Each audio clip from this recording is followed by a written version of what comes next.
Hi and welcome to another episode of Startup Stories, where I interview the best and brightest startup founders and experts so you can be ahead of the curve with your own startup venture. This episode brings us together with Michael Klien from Safeside, a startup that's taking what our parents know as buying life insurance and making it simple, fast, and digital. Most insurance companies sell multiple products bundled around the topic of life insurance, making it difficult to understand for most of the population. This in turn means that to understand these insurance products, most people require the help of an insurance professional, which means they need to take a few hours out of their schedule, print out contracts, and maybe even go to the insurance office to meet with the advisor. In our conversation, we cover how Safeside is tackling the current problems of life insurance, how the team validated their ideas, which challenges arise when you have a remote team, and how an accelerator program can help early-stage founders get where they want to go faster. I'm super excited to share this episode with you today. Enjoy!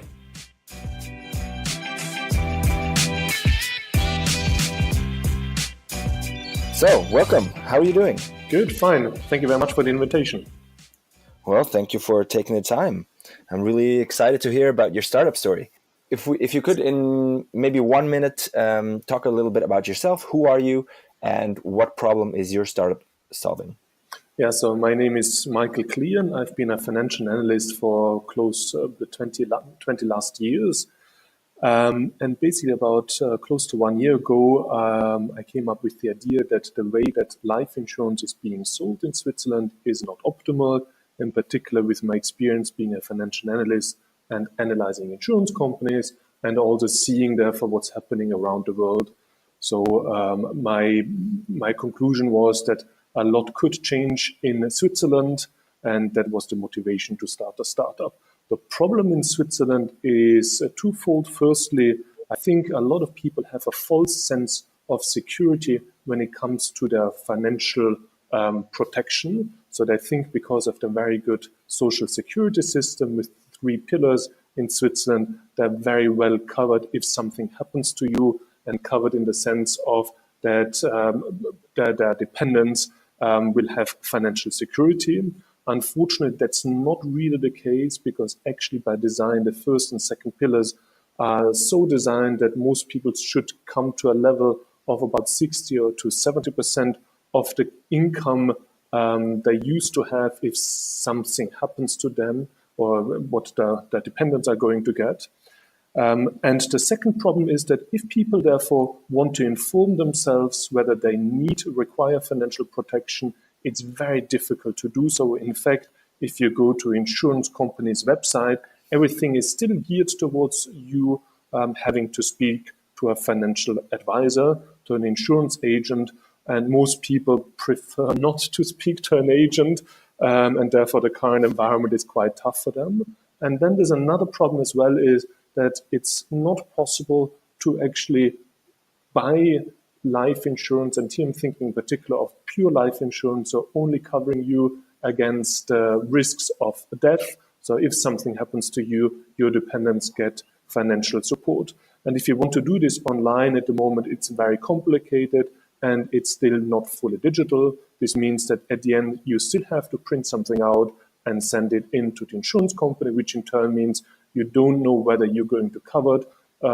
and you can't do anything else during the time, because you have sent them a request for coverage, and therefore you have to wait for at least 2 weeks, and sometimes even up to 4 weeks if the insurance company requires a medical examination. Okay. So what we are doing is we are providing a platform where anyone can inform themselves, find out if this is the right product for themselves, and if yes, buy it fully digitally. And so within 5 minutes or even less than 5 minutes, our ambition is that you can do it below 3 minutes and you get coverage. Yeah, I read that about the 3 minutes. That's super cool. Michel and I have been working on an insurance startup as well. I don't know if you knew that. And it was more or less the same problems. It was just other products, household insurance and private liability insurance. One challenge that we had was to identify our target customer. You say, people in Switzerland they're not insured enough, or life insurance with this product. But who exactly are you targeting? Do you have a group that that you can specifically say, I don't know, this age range? Yeah. Yes, and basically I've been the target group myself, so I kind of will be selling or will be targeting myself to some extent, myself maybe 5 years ago, not now. And it's therefore, on a first sense, it's people who are just have a new family, they're expecting a baby, they're at a point where something in their life is changing.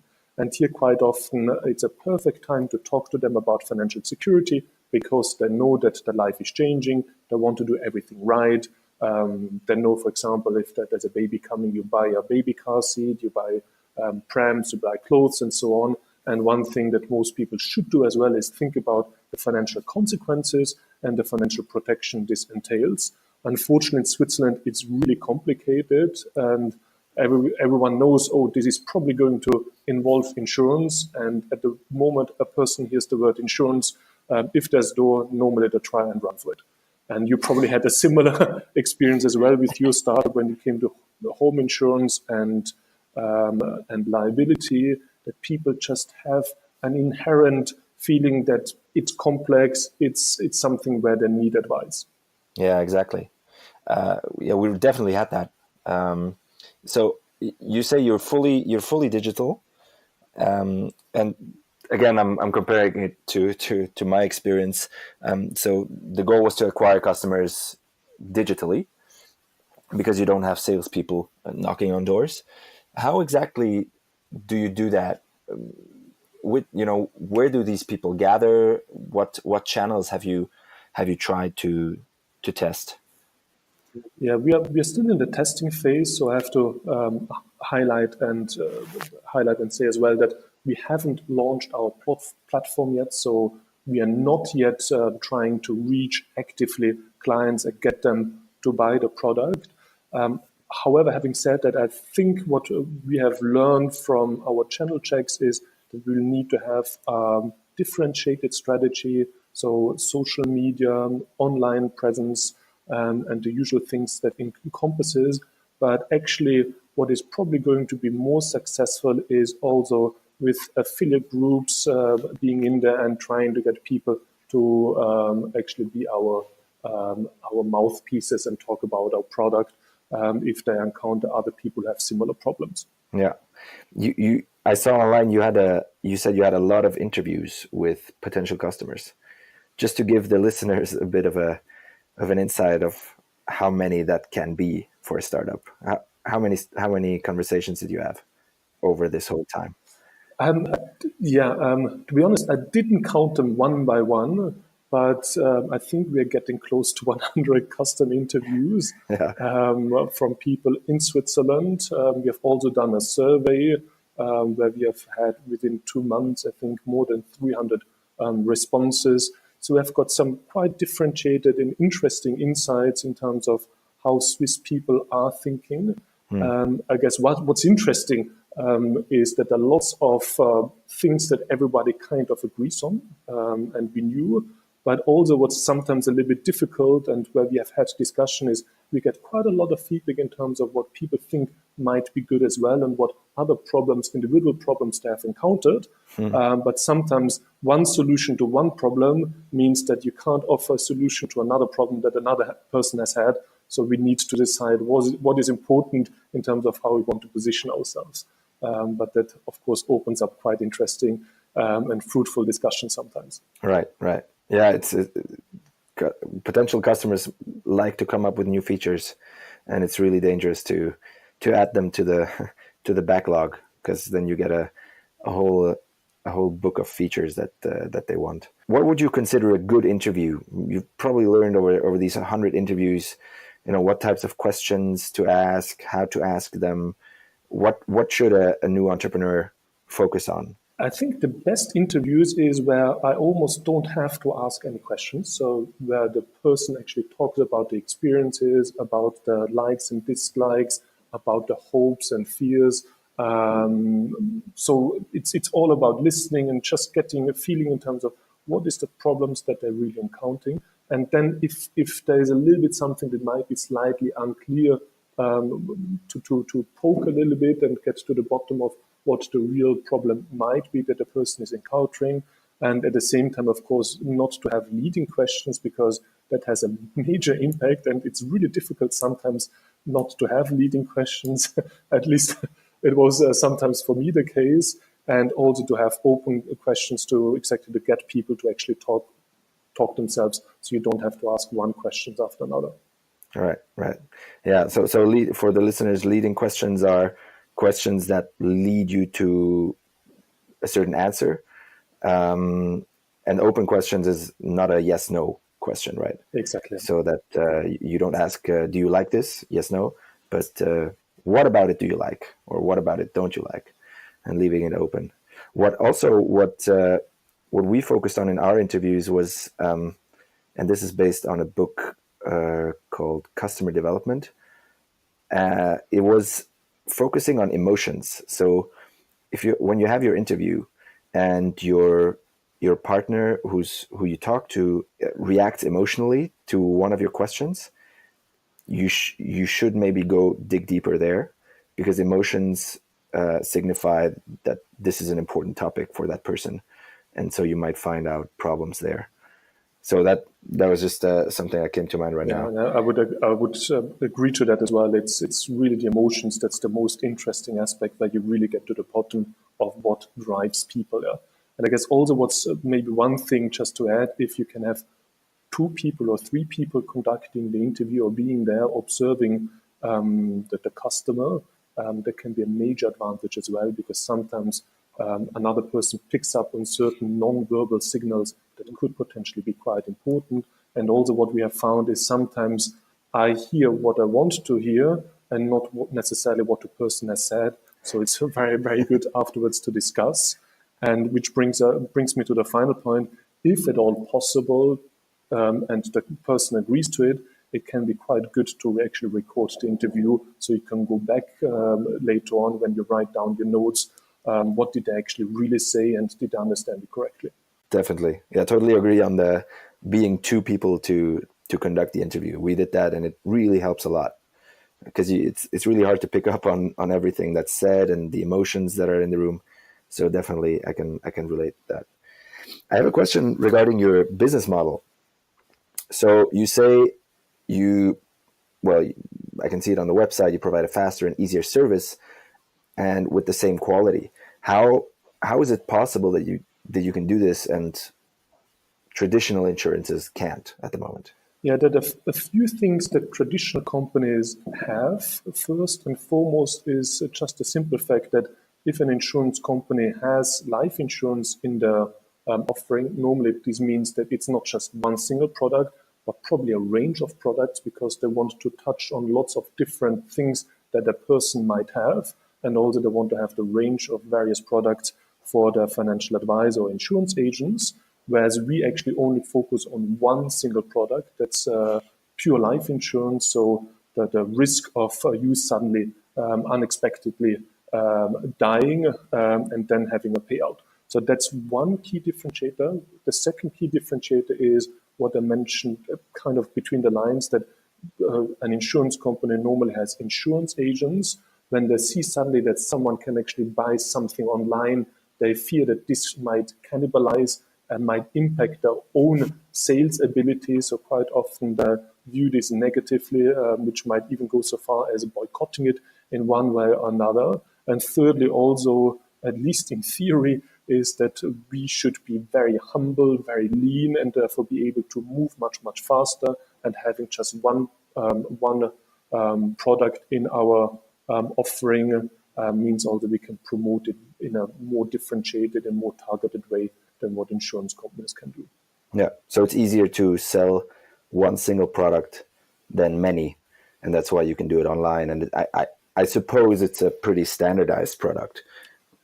Exactly. It's probably one of the most standardized products. I would even go so far and say it's probably the easiest of all insurance products, and that includes not just life insurance, but non-life as well. because as a person, actually, the only thing you have to decide is, okay, how much coverage do I need for my loved ones, and for how long do I need the coverage? And that's it, because if your loved ones know if an event has occurred, that's quite black and white. There are hardly any exclusions. If there are any exclusions, they're very obvious, and everyone would agree, fair enough. There's no payment. For example, if your wife suddenly decides, well, I want to get my hands on the money earlier than the coverage period, well, that, of course, and the insurance company finds out, that would be excluded, of course. Right. You somewhere online you say that life insurance have low margins. Is that correct? It depends how you look at it. So in the countries outside of Switzerland, pure life insurance, as we focus on, do indeed have very, very low margins and very hard fought markets, or very high competitions. In Switzerland, that is not the case. If you look at the absolute margin, so just in terms of Swiss francs, yes, the margins are not very attractive in Switzerland compared to, say, for example, a mixed life insurance product, i.e. a product where you don't only get pure risk coverage, but also get some savings part involved. Those normally are far more attractive for a life insurance company in terms of the absolute money that they can make than a pure life insurance product. Okay. So, but it's still possible to build a viable business with these margins. So the margins are not very high for us, but what we want to do is be very, very lean, very focused, and having the latest technology should mean that the costs in order to manage the product should be very low as well, which means that we really can focus on delivering a service. But here, I think as well, what we want to do in a second and third step, offer additional services to customers, and by offering these higher value propositions, actually make money on those products. Okay, got it. So I also read you're working in a remote team. Is it Austria, Germany, and Switzerland? Almost. Yeah. It's Liechtenstein and Switzerland. Liechtenstein and Switzerland. Yeah, but the good thing is it's only 1.5 hours in between, so we actually meet very often physically. Okay. What's your experience with working in a remote team? Are there any tactics you use to handle the downsides or the negative parts of having a remote team, or don't you have any negative parts? It's learning in progress. So what I mean by that is we haven't found the optimal way of working remotely. I think one thing that we do is we try and meet often. We have lots of phone conversations, video conversations, and it's all about really a very, very open communication. That's really important. So everyone knows what they're doing. Everyone knows about the goals that they have. And this also means we try to have at least one communication per day. Yeah. It's funny because the last interview I did, or the one we just published actually, that startup, it's called Selma Finance. Maybe you've heard of it. They work, in Helsinki, Zurich, very, very remotely. And they do every 2 weeks, everyone speaks or has a 20-minute phone call with all other members separately. So I would have a phone call with you this Friday, and in 2 weeks I would have a phone call with another team member, and just 20 minutes to talk about anything, just to keep kind of this connection going. And I thought that was pretty interesting tactic to not lose sight of one another personally as well. Yeah, I think that's probably very good. Yeah. Ultimately, I think that the key thing is that everyone is really razor sharp focused on the project, identifies themselves with the startup and the company, and has the same vision. Yeah, and I think if the team members have that, then a big potential hurdle is already overcome, because this means everyone has kind of a similar goal in the mind. Right. I want to quickly touch on the F10 Accelerator. I read you were part of one of the batches. That's right. Yeah. How did the F10 Accelerator help you specifically reach the goals that you've set yourself? Yeah, so the F10 Accelerator is an accelerator that's financed by some of the big corporates in Switzerland. It's focused on fintechs. So it's the big financial companies that involved both on the banking side as well as on the insurance side, and then also some of the consultants are involved. And what it really did is that it's a 6 months long program with 1 week or 2 week sessions full of master classes. And these master classes have lots of different programs where you go through topics that will be relevant at one stage or another for a young company. For example, how do you deal with conflicts? How do you do design thinking, lean canvas, and lots of different techniques that at one point or another are going to be important for a young startup. And what they do is they bring the experts in-house to present and work on these topics together with the startups of each batch. And what's one topic you would say you really benefited from the accelerator? So me personally, I really liked the whole concept in terms of how to build up a team, how it's really important to select the right team members. And I probably find this the most complex thing, because you want to have people that are really identifying themselves with your project, but at the same time diverse enough so they bring something themselves to the project. And one of the learnings was that if you look at startups and who is surviving and who is not surviving, actually it's not the idea that quite often is the stumbling block, but quite often the stumbling block is the people that just fall out. So you would say, what's the most important thing? The heterogeneous skills, or? So I very much, what I wanted to say is I very much like the classes on how you go about to find the right co-founders, and then also later on new team members. And but that's just something personal, I guess, and it probably comes down to as well where I have the highest learning curve versus other people probably have something else that I found very interesting. Yeah, definitely. I think this topic is super interesting, and it's because it's kind of a soft topic. It's a bit hard to grasp. Where did you find your co-founders?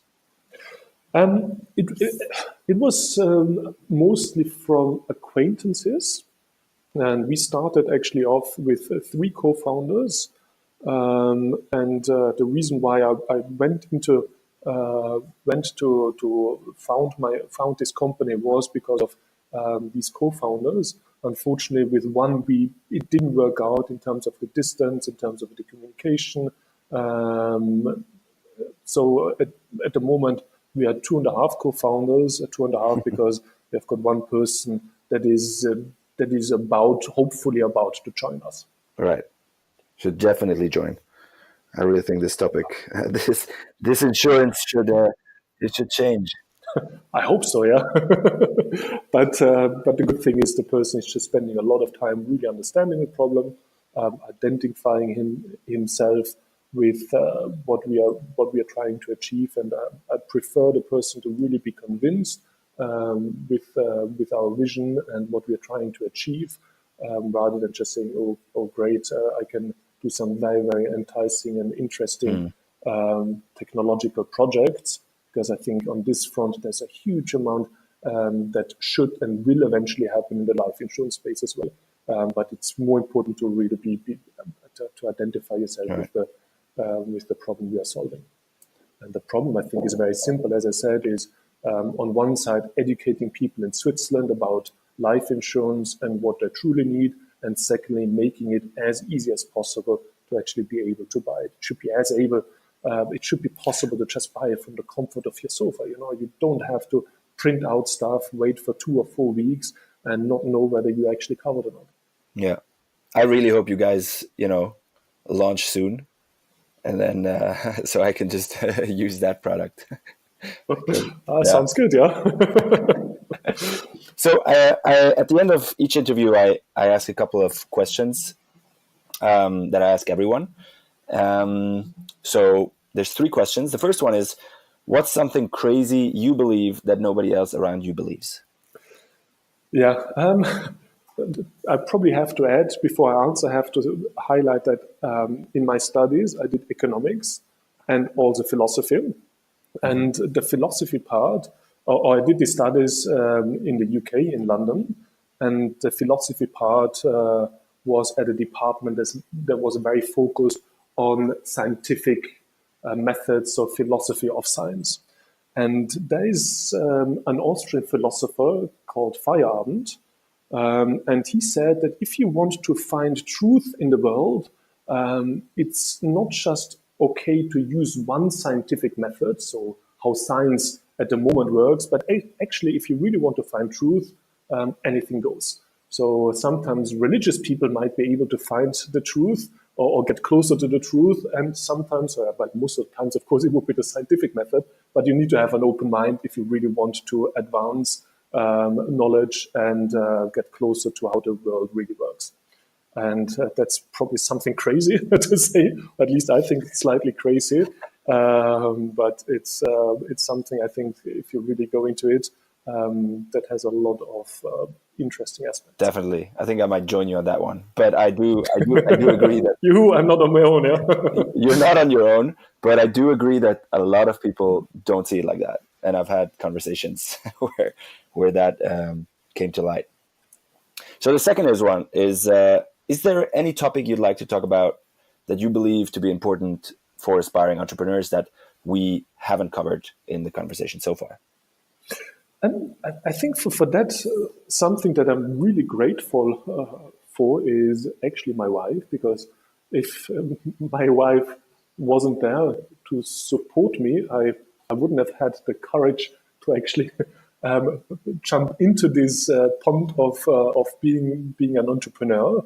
And what she does is not just support me by being my partner, but also by being there emotionally. And when you have a down day, helping you to stand up again and see the positives and give you light at the end of the tunnel.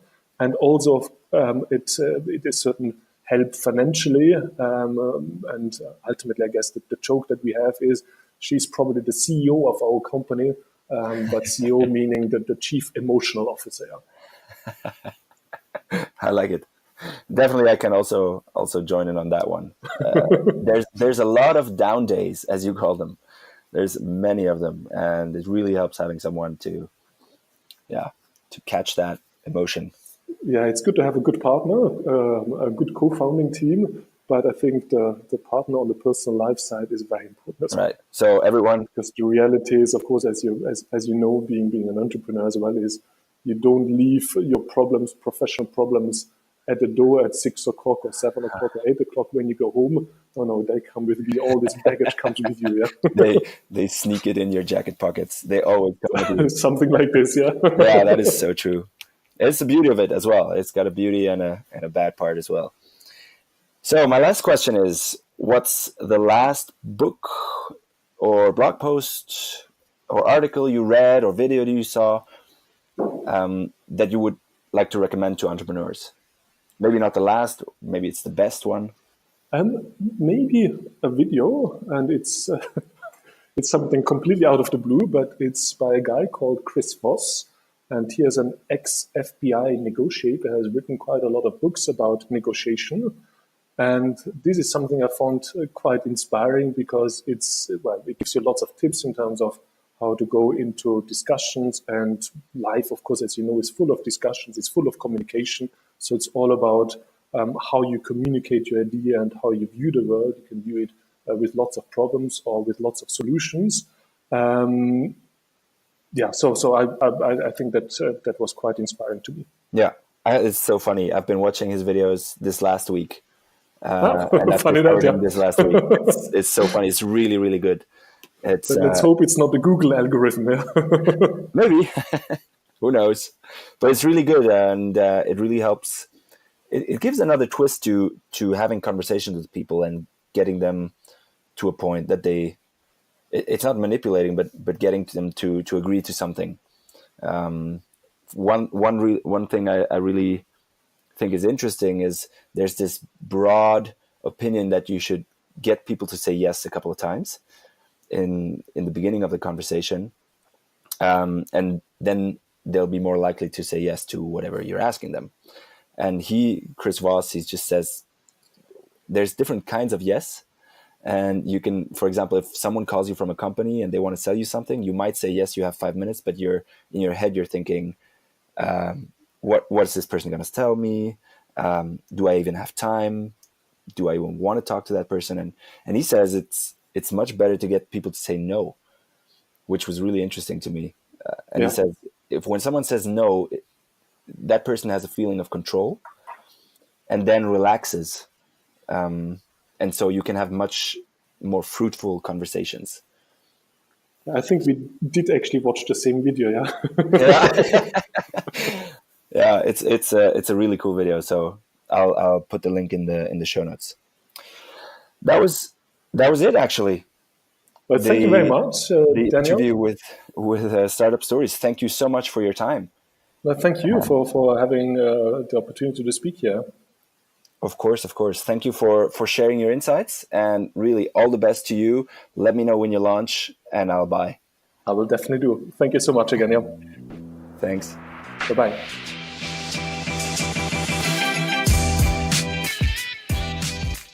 That was it. Thank you for listening to another episode of Startup Stories. Make sure to check out the show notes with additional links at nerdentrepreneurs.com. And if you like our podcast, leave a review on iTunes. See you next Monday.